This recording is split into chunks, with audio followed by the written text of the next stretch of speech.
المستشار عبد المجيد محمود المحامي العام الأول في مصر نشر تقرير عن الجرائم اللي ارتكبها الإسرائيليين في الأراضي المصرية سنة 1991، 5 عبر منفذ رفح و8 عبر منفذ طابة، والأغلبية منهم يهود هاجروا ومعرفوش يلاقوا شغل يحافظ على كرامتهم في الكيان الصهيوني. وتم ضبط 16 إسرائيلي في السنة نفسها ومعاهم أسلحة مش مسموح بيها، بعضهم خبوها تحت هدومهم والباقي في عربياتهم. وده غير كمان إن المخابرات المصرية ضبطوا 5 حوادث تهريب مخدرات، وضبطوا 17 حالة وهم بيوزعوا دولارات مزيفة عند السياج الإسرائيلي، ومحاولات تسليل للأراضي المصرية عبر منفذ رفح أو منفذ طابة في سيناء لمهاجرين يهود اتأثروا بالدعاية الإسرائيلية وكانوا جايين من موسكو وأوروبا الشرقية. بس بعد ما شافوا الجنة الموعودة في إسرائيل لقوا إنهم مش لاقين شغل كويس ومحترم، فكان الحل الأفضل والأمثل ليهم إنهم يهربوا من الجحيم ده. وواحد من ضمن اليهود دول كان اسمه هنسكي، جه من روسيا لمصر عن طريق طابة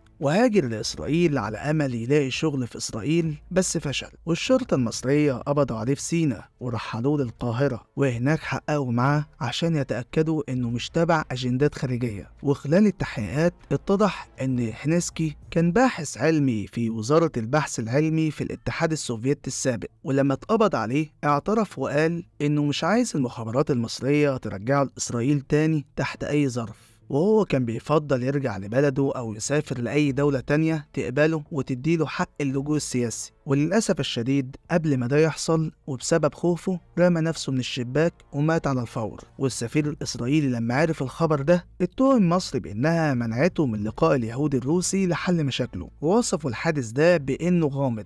ويوم 2 مارس سنة 1992 أعلنت المخابرات المصرية والسلطات الأمن المشتركة إنهم قبضوا على واحد يهودي وبنته، وكانت التهمة إنهم بيتجسسوا وبيجمعوا معلومات عن أهداف عسكرية واستراتيجية لصالح إسرائيل. وعلى حسب مصادر الأمن المصري الصهيوني ده اسمه فارس صبحي من أصل عربي، أثار شكوك أجهزة المخابرات المصرية بعد ما رصدوه بينزل مصر كتير في فترة قصيرة وكلها كانت بحجة السياحة. وبعد ما راقبوه بشكل دقيق والرؤية وضحت رصدوا محاولاته لتقوية العلاقات بينه وبين عدد من المواطنين المصريين، وكان بيستخدم بنته في حاجات كده بلاش نقول عليها. المهم قالت المصادر نفسها إن الجاسوس ده نجح بالطريقة دي في تقوية العلاقة بينه وبين شاب مصري شغال باحث اجتماعي اسمه علي حسن عطية. وزي ما اتقال في القاهرة الجاسوس الإسرائيلي كان مستأجر شقة فخمة في أحد الأحياء بالقاهرة، ولما قوات الأمن دخلت شقته عشان يمسكوه هو وبنته كان المصري اللي ذكرناه موجود معاهم في العملية دي. والجاسوس الإسرائيلي حاول يهرب ويرمي نفسه من الشباك اللي بيطل على الشارع، بس الشرطة قدرت تمسكه بعد ما كسر جزء من رجله. ودي كانت أول مرة من بعد معاهدة كامب ديفيد سنة 1979 اللي فيها السلطات المصرية تعلن عن ضبط عصابة إسرائيلية تتجسس على مصر.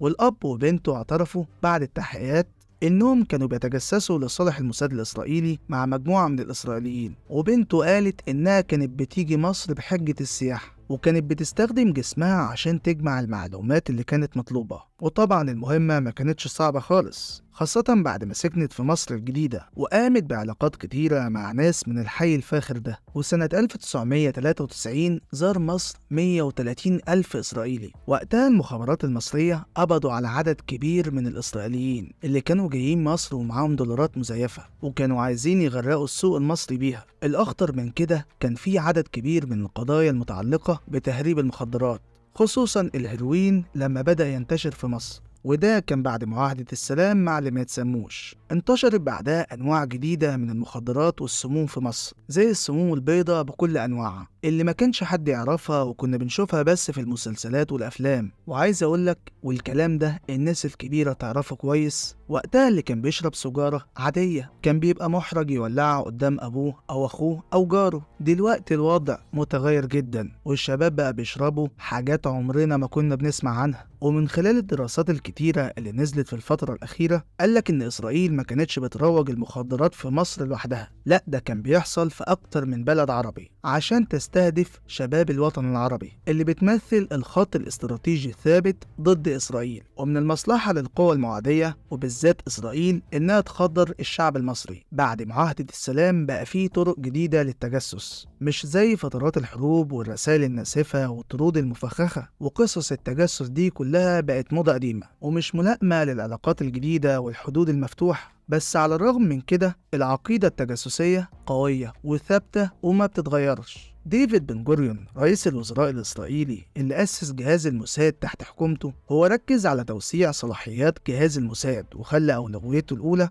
إنه يكون بيجمع وبيحلل المعلومات عن الخارج في أي منطقة بتهم إسرائيل. وهنا أسلوب الموساد في التجسس كان مبني على عدة عوامل زي العنف الشديد والتخلص السريع من أعداء إسرائيل وإقناع الناس بقوة المخابرات الإسرائيلية. بس عشان ده يحصل خليني أقولك إنهم كانوا بيستخدموا اليهود اللي في كل مكان في العالم في أعمال التجسس، والموساد ابتكر طرق جديدة مختلفة عن التجسس التقليدي. إزاي الكلام ده؟ بدأ يبعت عشرات البنات الإسرائيليات تحت شعار السياحة عشان يجذبوا بعض الشباب المصري لأماكن غير لائقة زي الشقق والنوادي والفنادق الكبيرة. بس الموضوع ما توقفش لحد كده، الموساد استخدم كمان بنات مصابات بالإيدز عشان تعاشر الشباب وتنشر المرض اللعين ده في كل مكان. واخرهم كانت شبكة فايقة صبحي، والمخابرات اكتشفت انها بتعاني من مرض الايدز. وقتها المخابرات المصرية عملت تحريات عن الشباب اللي كانوا على علاقة بيها، بس للأسف شهود من منطقتها قالوا انه مش ممكن نعرف عدد الشباب اللي كانوا بيترددوا عليها. وعشان كده بدأت أجهزة الأمن المصرية في اتخاذ سلسلة جديدة من الإجراءات بخصوص دخول الإسرائيليين لمصر، سواء كانوا جايين سياحة أو لأي مهمة تانية. وأصدرت وزارة الخارجية المصرية بناء على طلب الأجهزة الأمنية أوامر مشددة للسفارة المصرية في تل أبيب إنها تقلل من إعطاء تأشيرات دخول للإسرائيليين إلا في الحالات الضرورية جدا، إن السائح الإسرائيلي ما يرجعش لمصر تاني إلا بعد فترة محددة من زيارته الأخيرة، والفترة دي بتكون من 6 ل 8 شهور. بس عايز أقولك مفيش فايدة في الصهاينة، هيفضلوا خونة طول عمرهم وعايزين يهدموا المجتمع المصري بأي طريقة من الطرق، وينفذوا عمليات كتيرة جدا من أول الغزو بالمخدرات ومحاولات غرق السوق المصري بالعملة الأجنبية المزورة وتخريب الزراعة المصرية، حتى محاولة نشر الإيدز بين الشباب المصري. والمشكلة إن جرائمهم دي مش بتخلص، والواضح أمامنا هنا من اللي بنشوفه ولسه هنشوفه هي مصر عايزين يسيطروا عليها. ولحد هنا تكون نهاية حلقتنا. سلام عليكم.